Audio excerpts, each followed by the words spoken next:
Hi, welcome back to Habit the Thrive podcasts. My name is Reprogram, your personal habit strategist, here to help you finally stop ghosting your goals. Today, we're tackling a big one: how to reprogram your mind to make good habits stick.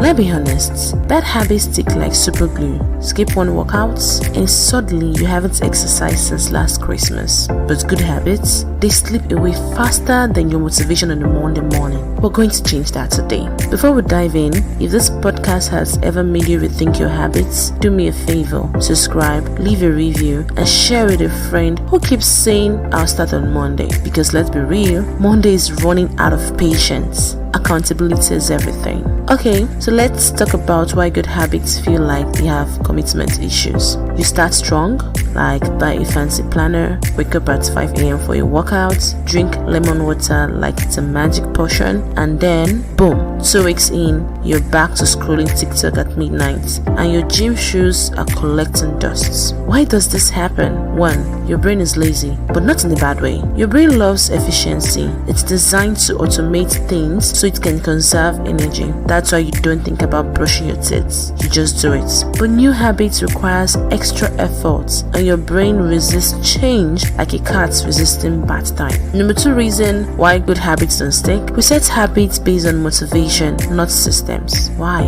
Ever feel super motivated at night to wake up early and run, only for you to wake up feeling like a completely different person? That's because motivation is unpredictable. It's like a flaky friend who hypes you up but bails you last minute. Number 3, we make habits too big too soon. Saying I'll read for 2 hours a day sounds productive, but it is too overwhelming. Your brain sees that threat and rejects it. The trick is starting small.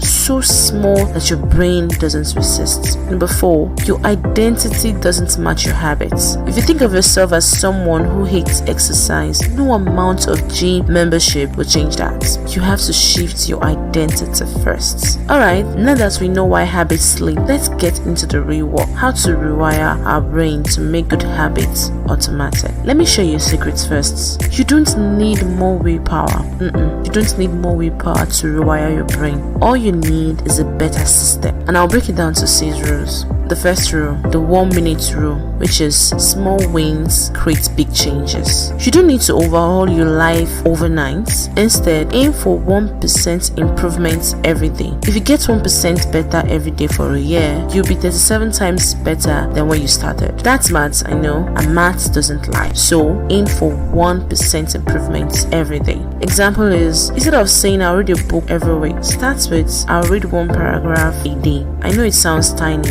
but your brain will do this faster. It will say, oh, that's easy. Before you know what happened, you're hooked into so many paragraphs. That way, your brain will not resist it. Number 2, habit stacking. Up here, you're going to find the link to the episode on habit stacking alone. You can go back and listen to it. We've dealt on habit stacking. And again, it is a rule here to ensure your brain doesn't resist new habits. Habit stacking is attaching a new habit to an old one. Your brain is already running on autopilot. Instead of creating a new habit from scratch, attach it to something you already do. That's habit stacking. For example, you want to journal daily, and you can do this by saying, after I brush my teeth at night, I'll write 1 sentence in my journal. The idea here is to attach it to an already existing habit. You can be writing more than 1 page, but just start with something you know you can keep at, and your brain will just link it up. Link you saying you brush your teeth at night to your journaling habits, and then it becomes automatic. 3, change your environment, change your habits. Your environment shapes your behavior. If you make good habits easier and bad habits harder, you win.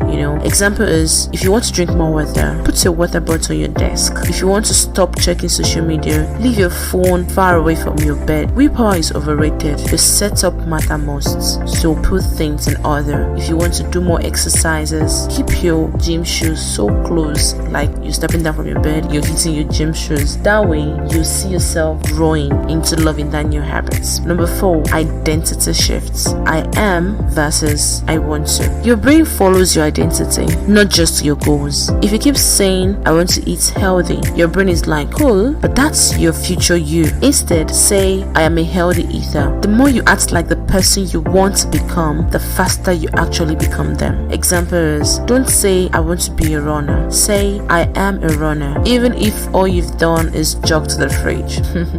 But keep saying that I am a runner, and before you know what happens, you become that runner you want to be. Number 5, the 2 minutes rule. Make it too easy to fail. When a habit feels overwhelming, shrink it down. The goal is to just start. Example, you want to exercise, just put on your workout clothes. Sounds dumb, right? But guess what? Once you're dressed, you'll probably work out to that day. All you just have to do is get started. Number 6, create immediate rewards, because your brain is like a toddler that encourages excitement. If a habit feels like work, your brain will resist it. But if it feels rewarding, your brain will crave for it. You want to start building reading habits? Pair it to something fun, like a cup of coffee or tea or something, a comfy reading spot. Whatever that will make it comfortable, relaxing, and fun for you to do, that your brain would actually want to have more. Alright, real talk. What happens when you mess up? Because you will mess up. Key is not for you to avoid messing up. The key is for you to bounce back when you do. And I'll be sharing some tips for you to help bounce back. Now, tip number 1, don't miss it twice. Don't miss it twice. It's a rule. You never miss twice rule. Missing one day won't ruin your habits, but missing 2 days, that's where the danger is. If you skip the gym today, fine, but make sure you go tomorrow. Ensure you attend it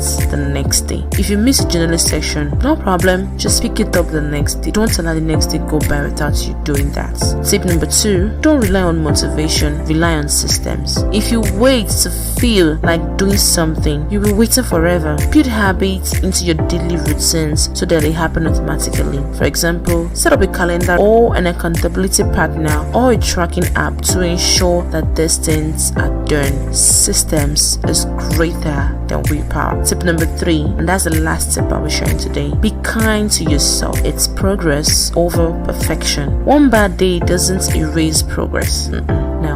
So beating yourself up over a mistake actually makes you more likely to quit. Instead, treat yourself like a friend. Encourage, adjust, and keep going. Don't beat yourself to a mistake. So now let's recap. What are the ways for you to reprogram your mind to make good habits stick? Like I've shared, start small, stack your habits, change your environment, shift your identity, make the habits easy, fun, and rewarding. And if you slip up, never miss twice. Simple, right? I'll go again. Start small, stack your habits, change your environment, shift your identity, make habits easy, fun, and rewarding. And just in case you miss one day, don't beat yourself too hard. The idea here is don't miss the next day. If this episode gave you an aha moment, don't forget to subscribe and share with a friend also who's trying to build a better habits. And that's all for today. So keep thriving one habit at a time, and I'll catch you in the next episode of Habits That Thrive. Bye.